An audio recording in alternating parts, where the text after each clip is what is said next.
All right, welcome everyone to another episode of the Tape Trader's Guide to 90s Pro Wrestling.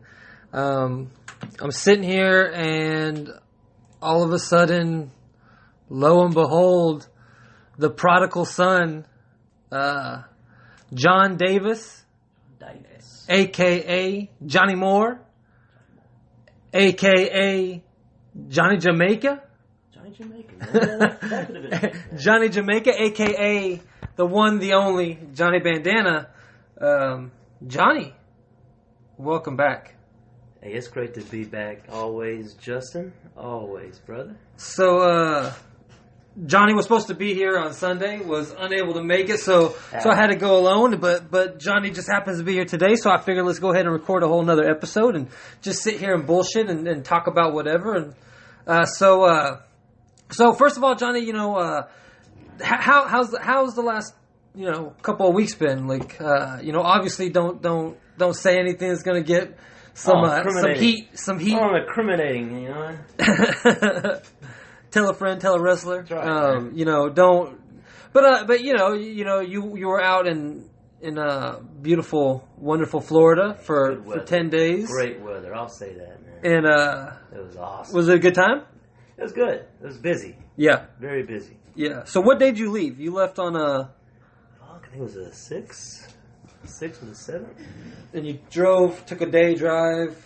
Tone, at the wheel. Yeah.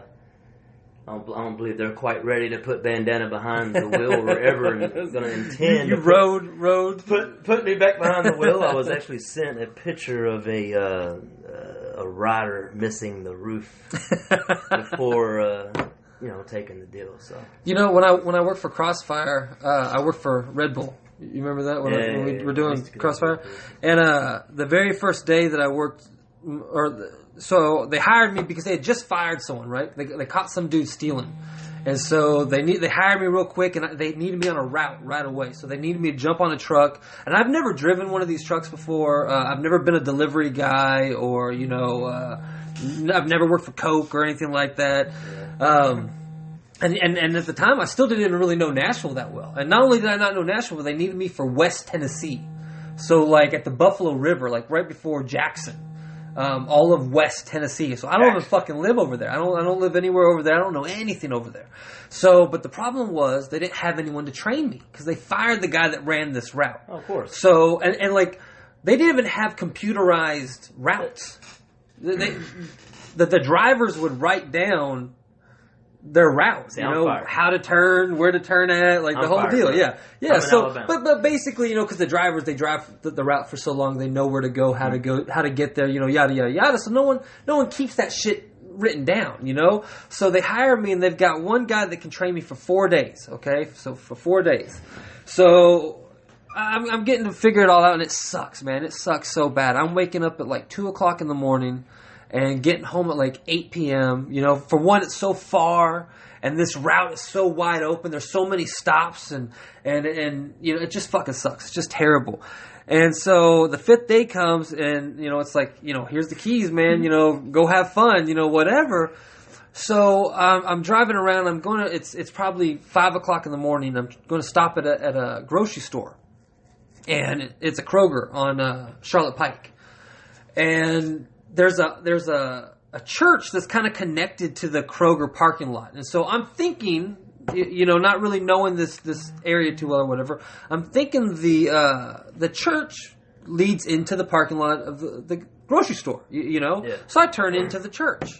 And so I'm turning into the church, and I realize, oh shit, there's no way to get over to the parking lot, so I've got to go around. So I'm going to go out, and there's this awning, right? This I don't know what it was. It was like just this fucking awning that cars drove underneath to get back around. Oh boy. And so I'm like looking at it, like as I'm driving, and I'm looking at it, and I'm thinking, and I'm looking at it, and I realize, oh shit, pop! And I drive right into it. Nice. And I tear the top of the Red Bull truck like a sardine can. It's just completely pulled up. So I'm freaking out. I am freaking out. My first day driving by myself. I've been on the job 5 total days.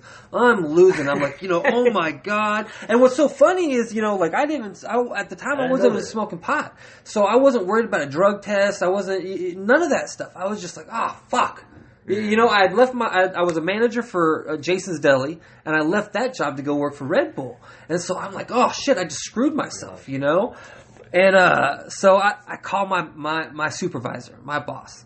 I call him. I'm telling him what's happening. I'm explaining to him like, oh fuck, this thing's fucked, dude. And I'm freaking out on the phone. And he's like, JD, stop. You got me. He starts laughing, and I'm like, this ain't no joke, man. Like he thinks I'm playing a joke with him. Roof and tunnel trick. I got you, all right.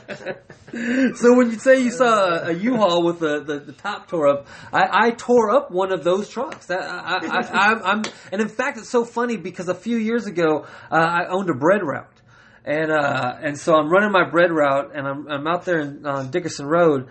And I see the Red Bull guy out there, so I walk over to him. We're waiting to go into a Walmart, and I go talk to him, and I'm like asking him who's still working there or whatever. And I'm like, make sure you tell him that JD said hi. And he goes, wait, JD? And I'm like, yeah. He's like, are you the guy that hit the church? And I was like, oh, so this is I'm of legend now, in Red Bull. I'm the guy that ran into the church and screwed up the truck. So. I didn't lose my job. Everyone was really mad at me for a day, and then it all blew over, and it was no big deal. Huh. And I paid the deductible on the truck and out of my bonus. I never knew that. Yeah, man. I never knew that. Crazy. I don't feel so bad. Crazy wild times, man. Yeah. Crazy wild times. I mean, if you don't get a roof ripped off of a truck, at least you're not really a driver. I don't think you are. Because you've just got to experience everything. Yeah. Sure. So you haven't seen Raw 25, but you've heard all the stories. I heard a couple of those stories. I mean, pretty disappointing. What do you do? Yeah, what do you do, man? What do you do? I mean, it is Monday Night Raw in a nutshell. So we've been sitting here chilling, watching some incredibly strange wrestling. This is nuts, man. And I was so. What have you thought about some of the? First of all, what are some of the things that you've seen? Incredibly strange wrestling. The very first time that I'd ever got any of the tapes or anything, it was called California Creative Wrestling, and it was like 1994, 1995, early 94, late into 95. And I don't know how I came about it. I don't really remember like why I got it or anything like that. I just remember thinking like it was really fucking crazy. And they went under California Creative Wrestling, Extremely Strange Wrestling, and Incredibly Strange Wrestling. Yeah, I don't know the lineage of the names and what came first. I know that California Creative was the first one. And the guy that owned it was a guy named J.R. Benson. And I don't know how the connection between him and Jim Cornette, but they're supposedly tight. They're friends. They talk about it a lot on the shows. I've heard Cornette mention J.R. Benson. In fact, this ISW, the very first time, one of the very first tapes I had, at the end of the tape had that camcorder footage that Chris Jericho filmed in the backseat of the car when Jim Cornette, when they were at the Wendy's and he got out of the car and he started flipping the fuck out. That was the first time I saw it, was on one of these tapes. So J.R. Benson and Jim Cornette are tight somehow. So I flipped it on here so you can kind of check it out and see what are some of the things Bro, you got this guy here, man, he's got a bandana on, he kind of catches my eyes, got some nice hair. He's getting power bombed through a table on the outside in the concrete, and of course his girl goes over there. She walks over, she's got a little skirt on, she's trying to revive the dumb fuck. He ain't getting up, so next thing you know, she does is she starts taking a piss on this guy's face. She's peeing right over his face. Oh, brother's ready to go now. He's shaking. They got the hair all wet. He's hulking up. He's grabbing a chair. He's throwing it in the ring. And he's firing on everybody. Yeah. That's that's this guy here, man.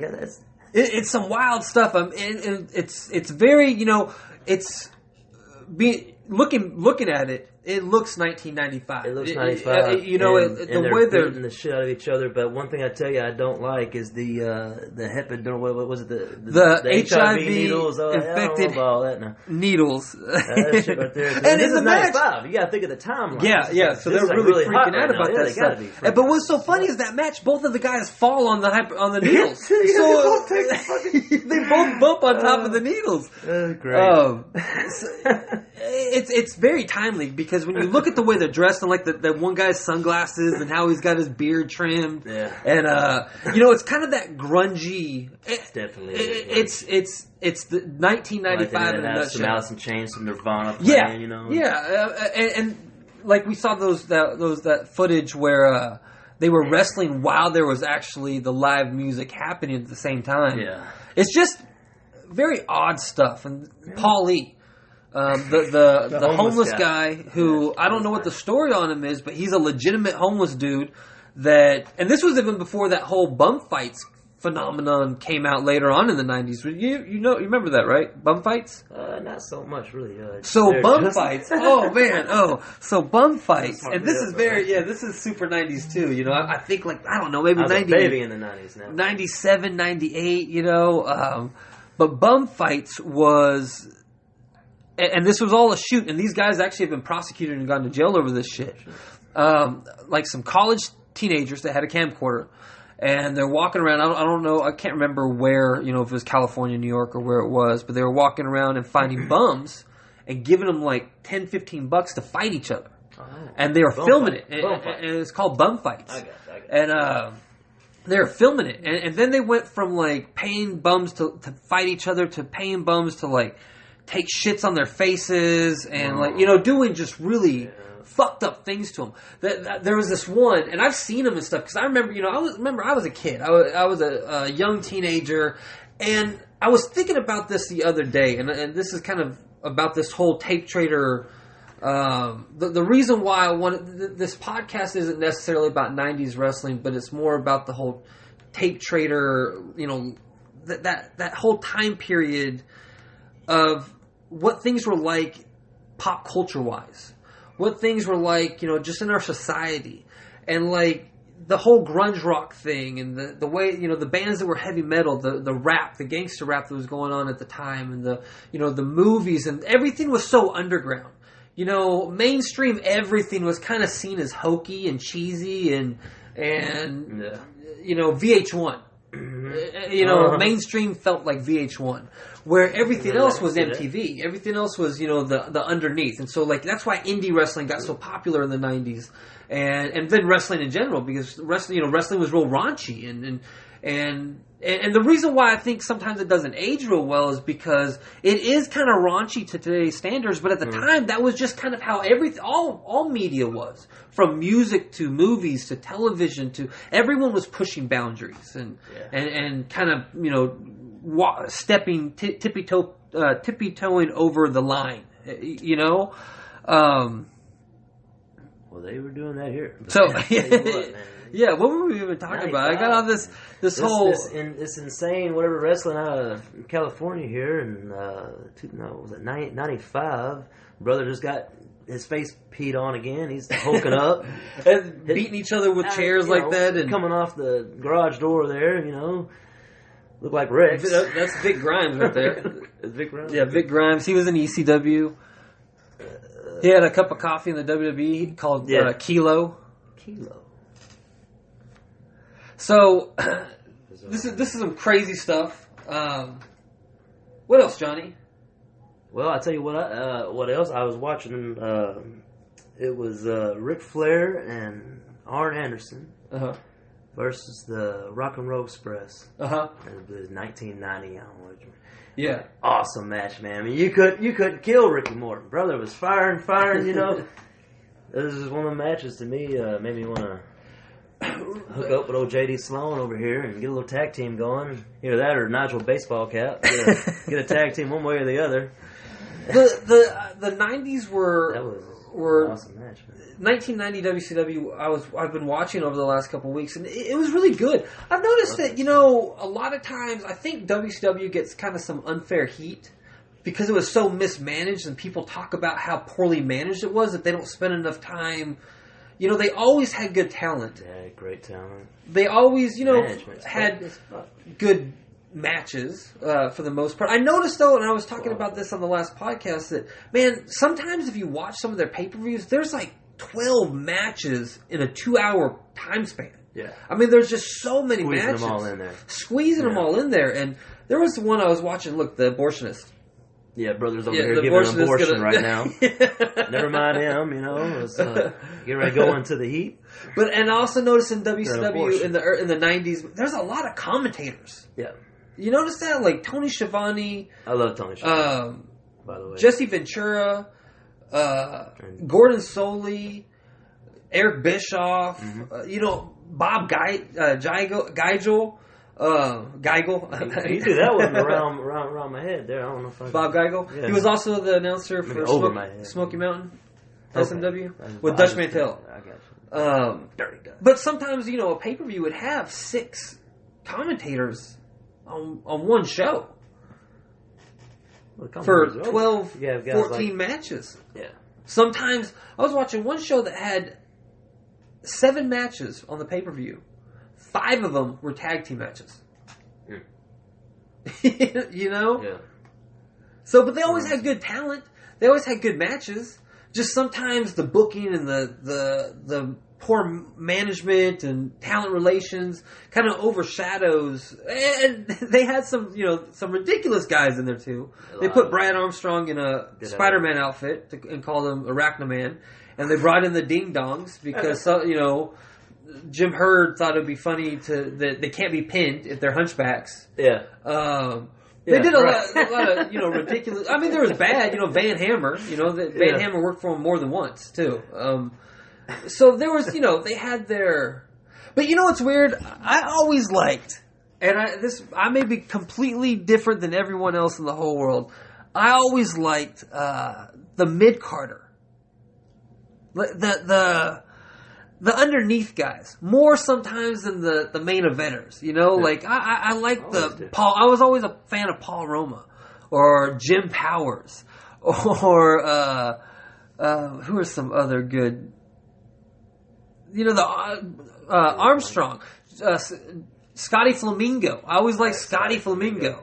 I like Raven too. Don't get me wrong. Raven's a much better character, but Scotty Flamingo was great. I like that mid card section. I was always more attracted. Those were the workers. That's where Steve Austin was, and Brian Pillman, and you know, even Arn Anderson. You know, that was that mid card range was where everyone was. Shane Douglas and Ricky Steamboat, and that's when that's the workhorse of the whole company. Yeah. Was that middle ground? You know.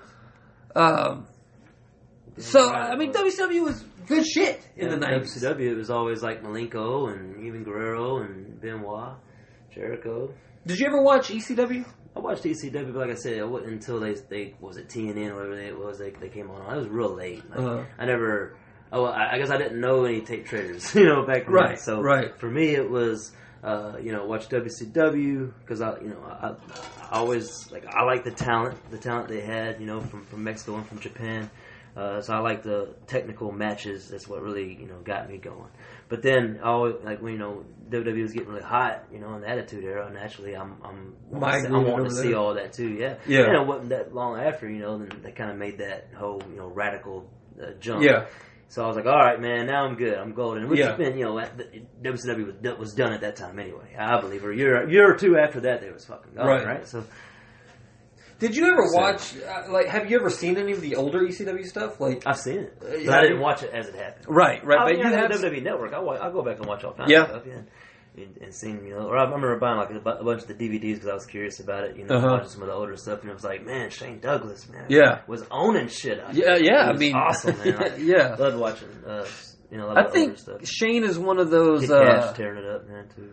Love him or hate him kind of guy. Cash, you know, having his whole time in Crossfire, having watched him live in person multiple times and watching him interact with the fans, you know, as a heel, there is absolutely no one better than Cash. Man. I mean, there really, really isn't. That dude, he turns everybody in the chicken head, don't he? Fuck, man, he can just. I mean, just people legitimately wanting to fight him, you know, like legitimately going after his throat and having to be restrained and held back. It's really weird too, because it's like, it's strange. He'll be signing autographs before the show, and everyone's, you know, just fucking copacetic. Everything's cool. Everything's fine out there. And even him. I mean, even him though, like his personality and stuff. Like, you know, it's just real chill and real laid back, and then, you know, the minute he's walking to the ring, it's just he looks at everyone and it just they go crazy. The anger, straight anger. Like no matter what, like whatever's going on in their life at the time, that's not right. They want to give it to Cash. And they do, and they did, and it was awesome. It was great to watch, man. Every time I ever seen him come out and work as a heel, you know, I would just, and Chase too. You know, I'm not just saying because I'm Chase, you know, Chase guy, but he was, as a heel, you know, as a baby face, get the hell out of here. But as a heel, he was able to get that same heat, I believe. You know, maybe doing a little extra stuff, but he would get people, you know, where they were ready to riot, and where they did riot. I'm sure they all caused several riots. You know, I mean, the whole Chase Stevens should. There's no question should be working as a heel. I mean, there's no question about that. I mean, but you know, we live in Nashville, and Chase Stevens is a babyface in Nashville. That's just how it goes, right? Yeah. So. But yeah, you know, watching Cash in Crossfire would always be so funny is how he'd continuously walk around the ring. You know, he'd get one guy pissed right here. Then he'd go over here and get someone pissed. While they're jumping the barricade, he's over here. Yeah, but then he comes back around after they've already been settled down, and it's like, fuck, man, just sit down, you know, chill, calm down, and finally, this guy's like, all right, you know, I'll sit down, and then he comes right back around and gets that motherfucker right back up and starts all over again. He would certainly make security work for their money. I remember back in Wednesday shows at the fairgrounds, sports arena, where they, you know, you had Tim and Gordon and. Chris Vaughn, Santel, just different guys, you know, that, you know, try to control everything. And I remember Tim. Remember Tim? I gotta get back to Jackson. Yeah. God, Tim, man. Every time Cash would come down, you know, he'd get Chicken Hat would pick up a chair, you know, usually and try to throw it at him or jump the barricade, whatever. You'd have to go grab him. You know, while you're grabbing him, maybe two other people on, you know, the hill section side, getting ready, you know, because they love Cash. That little section over there, you know. Yeah. Oh yeah, don't get me wrong. There's a good handful of people that that enjoyed that. Have you ever seen this? Yeah, I've seen it. New Jack tried to kill. Yeah, that's that Vic Grimes. Yeah. Nuts, huh? Fuck this guy. Yeah, come on, talk over. Yeah, fuck, get this guy out of here. So just Google Vic Grimes versus New Jack if you haven't watched it yet. You remember that time when all that happened back in the day and. Elix Skipper and all that stuff, and thought Jack was going to throw me off top of the balcony or something on top rope. I don't know, man. It was a scary time. So Elix Skipper. Now that's a scary time. Let me remember this. So Elix Skipper thought you were fucking his daughter? No. He thought I was hitting on his daughter. Now I was underage at the time, but I think I was 17. I mean, I might have just turned 17, but apparently. How old was his daughter? Apparently. See, it's summertime, right? It's summertime. Well, I mean, I remember it being, the school's out. Sure, yeah. It was the first Slammiversary. And, whatever, I see her, I wasn't being out of line or anything. I was just being John, being stupid old Johnny. And, whatever, the next Wednesday, I'm sitting, I've just finished all my production and stuff, and I'm just kind of cooling out, and Elix gets up there on the middle rope, he's kind of looking around, and he goes, "Where's John? Who's John?"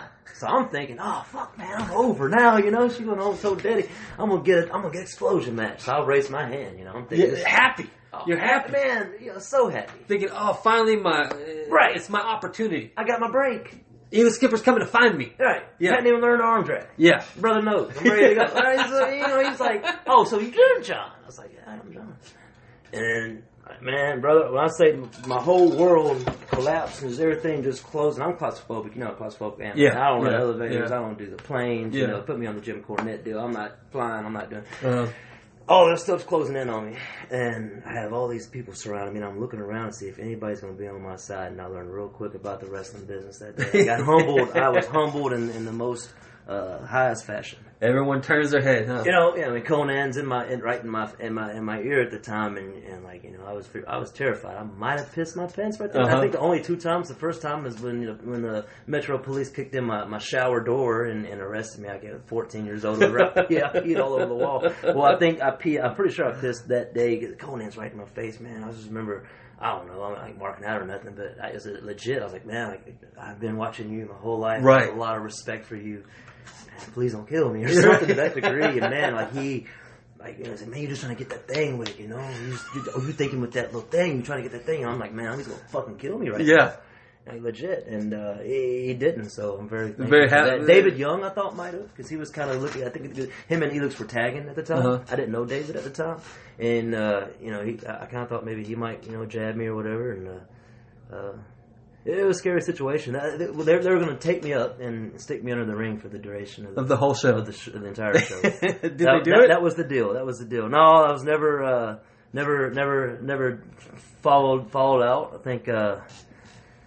I don't know. I think I done good in court that day. But it should have happened because I'm dumb, stupid kid. Cooler heads prevailed. Maybe, I got to get out a free jail card that day, but I was very humbled. And I've always been because, I'm looking over at Chris Vaughn because I remember that was kind of like my boss.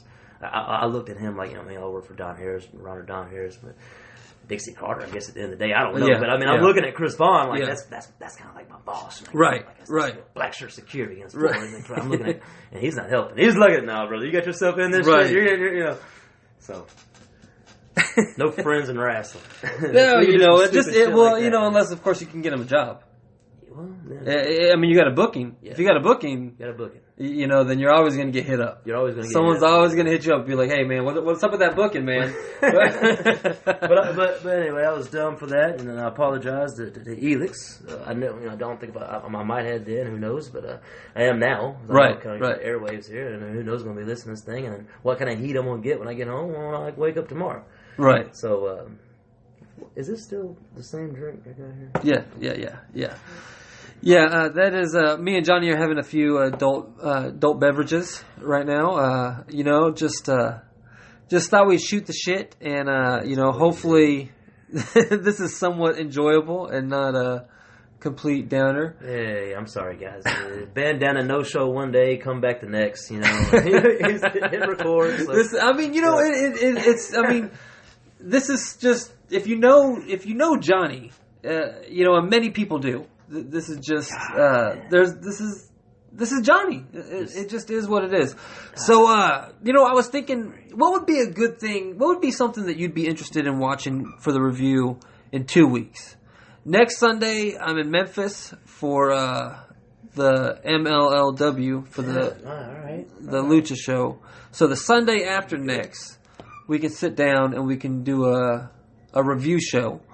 And we'll actually we'll format it this time, and so there's a beginning, middle, end. Make it for Johnny. Take it so that hopefully whatever people are still listening to us will continue to listen after the next show. Hopefully I didn't scare all your viewers away. 2 segments now, like Jesus, Johnny can really bury a company. You can bury a talk show. Oh no! I mean, you're probably far more interesting than I am. The last show when I went solo, I'm afraid to just even listen to that back, man. You were just so far over my head. I was trying to keep up with you, but I'm like, man, I started watching wrestling, I think in 95, into 95, 96, and everything else. Like, I really have to just kind of.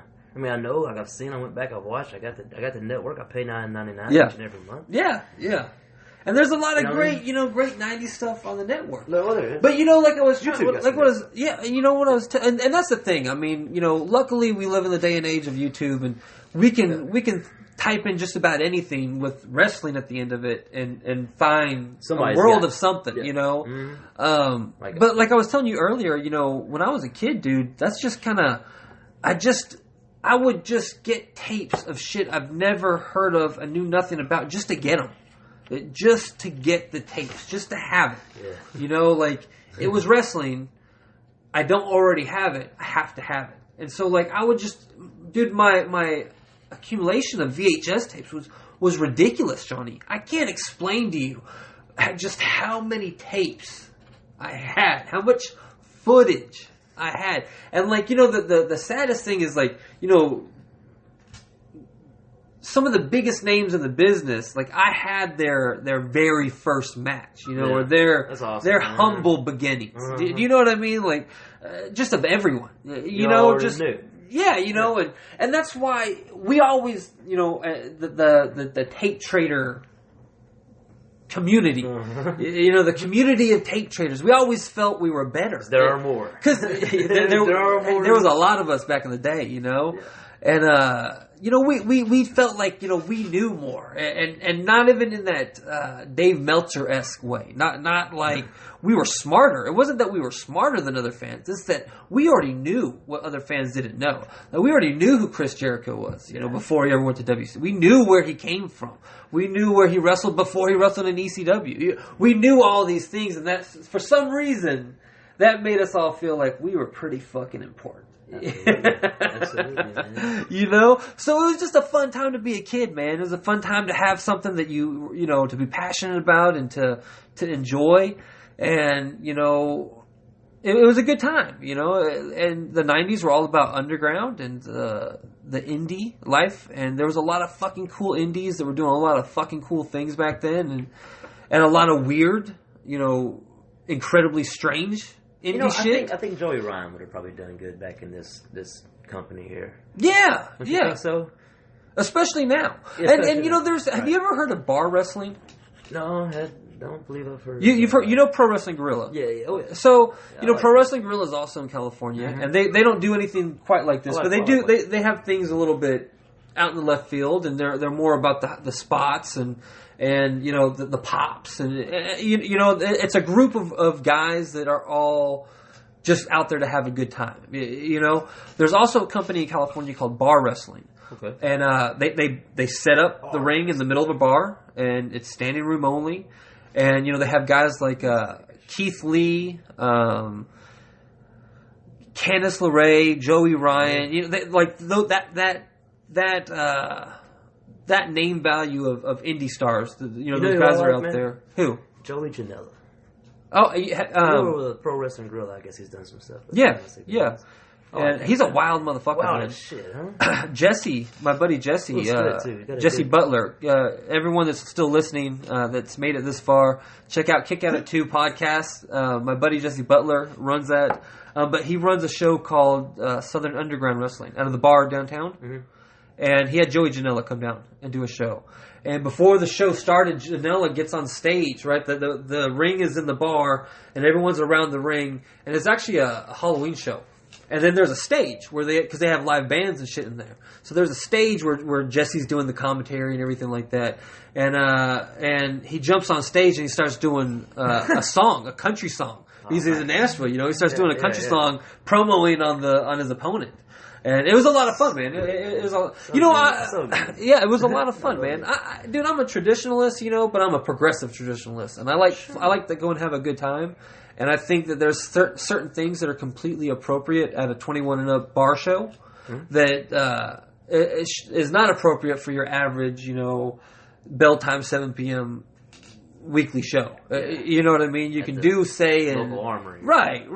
Yeah. And I enjoy, dude, I'll be honest with you, I love drinking beer watching wrestling and watching like high spots and shit like that. You know, that's a good time. It's a lot of fun to be able to just get fucked up. I concur.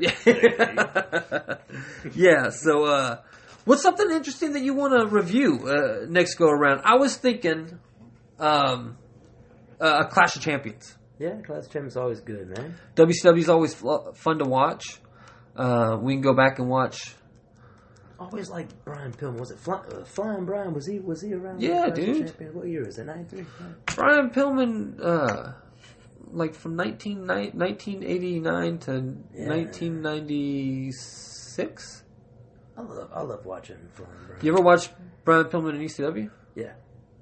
Oh yeah. So let's do a Clash of Champions. Let's do that. I'll think of a number and shoot that over to you, and I'll announce it on the Facebook page. That sounds wonderful. And that way everyone can watch along, and we can have a really good structured I think I can keep it together. Intelligent conversation, you know, and talking about and having a subject to talk about, and see if we can actually make a go of this. I'm with you all the way there. See if we can actually make a go of this, and then the show after that, I'm going to have Steve Hall come, and we're all going to. Oh my God! Yeah. You talking about the ratings now? You guys get ready for some jokes. Yeah, I'm gonna have Steve Hall come, and we're gonna sit here. Oh man, and we're gonna Steve Hall will be wonderful. What are you paying for Steve Hall? Everything's pro bono right now. Oh yeah, I got you, man. So what are you getting now? You're giving him something now. And then we're gonna have some recurring people too. Quentin Charisma. We're going to do a little a phone thing with Quentin Charisma. Nice. Have you ever met Quentin? Oh, I used to work with Quentin. Okay. I remember working with him back in Lewisburg, and I had a T-shirt on. Like it was like a whatever the X Division shirt was at the time. Had a sleeves cut on it. He's like, "You gonna go out in that T-shirt?" I was like, "No, man, I'm gonna take it off. Take it off before I go through. I'm gonna get all oily, put the baby oil on. It wasn't until I think it was like Bart Sawyer or somebody's like, "No, man, baby oil, fuck kid. You blow yourself up." Putting on the baby oil because I didn't know close your pores. Right. I learned that too. Throw some water on, call it a day. Yeah. But yeah, man. Smart Bart Sawyer. Bart Sawyer, man. Such good talent there. Really great talent. I think Smart Bart will be a recurring thing. Who else? I got a guy. Have you know who Matt Farmer is? Oh man. So Matt Farmer is, I believe he lives in either Oregon or Washington. I can't remember which one. Okay. But he runs a show called Defy. Oh no, man, I'm not ringing any bells. It's in the Northwest. Brain right now. He's super knowledgeable. He's actually the co-host of Dirty Dutch Mantel's podcast right now. Okay. But he's super knowledgeable on Lucha Libre. He's from the Pacific Northwest. He's super knowledgeable on the Oregon scene and territory of the 90s. He's going to come on. We're going to talk to him. Bart, then. Yeah. We're going to talk to him. We'll ask him about Smart if he knows good old Bart Sawyer. I want to find out where the guy's at. Like, is he all right? Is he the last time, I can't remember where it is I found out that he lives now. But the last time I heard, he's fine. He's recovered and but then, hopefully nothing bad has happened since the last time that I read up about him. But I think the last time I read up about him, everything's good with him. I got Rapid Roy Lucier, who's going to come in and talk about Lucha Libre and the explosion of the 90s. Jerry Lynn, we're going to talk to him. Who else? Gotta love Jerry Lynn. Yeah. Who don't? I would like to see if I can't get Tracy to... Humble. Oh, Jerry's I'm still on Jerry Lynn. I'm sorry. The guy is so damn humble, man. Seriously, one of the nicest people. He puts who he is on the back burner when he meets people, and he treats you as if you're somebody he's worked with for 50 years. He really does, man. And one of the best things, every time that he calls, every time that he calls me and I see Jerry Lynn pop up, I mark out because I'm like, oh shit, Jerry Lynn is calling me on my phone. But whenever I talk to him, I always always make sure to respect him and tell him thank you, appreciate the opportunity to talk to you. And he's always like, man, I love talking wrestling. He likes talking wrestling. So Jerry's gonna come on. I'd like to see if we can't get Tracy. Tracy. You said Tracy. Let's go with Tracy. I'd love him to tell the story on my podcast. I'd love him to tell the story about that the night of the Juggalos. Remember that night he stayed the night, and we were you and Jason and Tracy were out back, and we were watching the video footage of him cutting that promo, and the Juggalos throwing batteries at him and throwing rocks at him. And I'd love him to tell that story again, man, because that's fucking crazy, man. Tracy, when I first moved here, when I first moved to Nashville, I went to a show. Burt Prentice was running a show in a parking lot underneath a tent. It was well, we gotta get those raffle tickets. It was in a parking lot in a tent. And Tracy wrestled Jamie Dundee in the main event. And so we're sitting out there in the tent, and I'd never seen Tracy Smothers live. I'd never seen fucking Tennessee wrestling live. Never seen any of that shit. 15 years old. We're sitting down. There's a guy in the front row and he's smoking a cigarette. And I really don't think anything of it because where I'm from in California, no one smoked when I was a kid. Yeah. You couldn't smoke anywhere. But here, when I had first moved here, you could still smoke in Walmart. It wasn't a big deal. So he's smoking a cigarette. And again, remember, we're in a tent in a fucking parking lot. There's no guardrails. There's no security. There's Bert. with a microphone. That's it. That is all there is. That's all that's going on.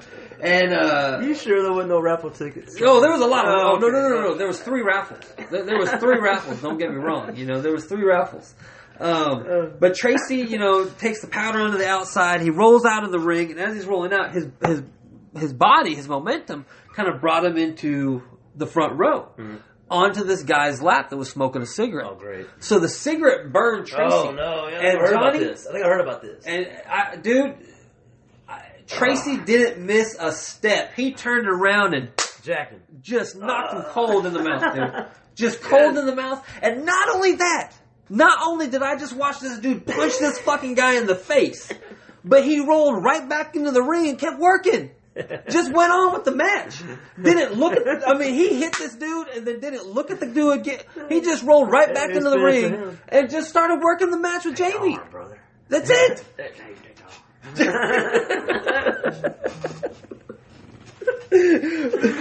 When he told me when in Springfield when we were driving around, he told the story about the thugs and how the thugs are real, and then all the names, all the names of his friends. We got to get Tracy. I've got to ask Tracy to come on here. So we got a lot of things happening. Okay. So everyone, I'm going to wrap it up so we can stop doing this. And anyone that's still listening, thank you. Thanks so much. So go to the Patreon page. It's patreon.com/WrestleTopia TV. Give some money to us so that we can improve what we're doing and get better. Yeah, we got to be able to hire some talent, man. Get some people in here that can talk with OJD Sloan a little better than Johnny Bandana. In all reality, though, I would like to get some really nice equipment. I'd like to upgrade things, and I'd like to pay for the podcast itself. So any support that anyone could possibly give, please do. It is appreciated. Also, go to the YouTube page, YouTube.com/WrestleTopia TV. Go to the Facebook page, Facebook.com/90s Indie Podcast. You can find me on Twitter, JD Sloan _TN. Don't forget about WrestleTopia on Facebook. Look Johnny Bandana up on Facebook. Everyone send them a whole bunch of requests. Just make a whole bunch of fake accounts and just request after request after request. Hot girls, fake accounts, promise dreams, and then we, like 1 or 2 mutual friends, It's like, what's the guy like always sends all the damn friend requests by Bobby's son? Rather than send me 3,500 damn requests in the past 7 months. Well, I was looking the other day, and right now I've got I think 8 on my friends list. Okay, 8 different ones of his accounts on my friends list, and then I've got 10 pending requests. So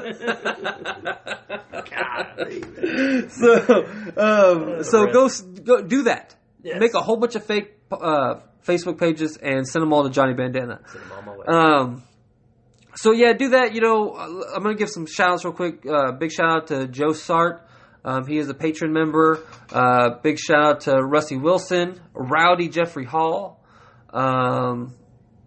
Shout out to everyone that listens to this and supports me. If you go to the Facebook page and hit a like and let me know that you heard this, I'll make sure to give you a shout out on the next episode. So just hit out all the different media platforms you possibly can. The podcast home is on podbean.com. So check out podbean.com or WrestleTopia.com/Podbean. No, that's not it at all. That's not it at all. Disregard all that what I just said. It is WrestleTopia.podbean.com. Just go there. That is where the podcast is. And you can also hear us on Stitcher and iTunes and YouTube and everywhere else.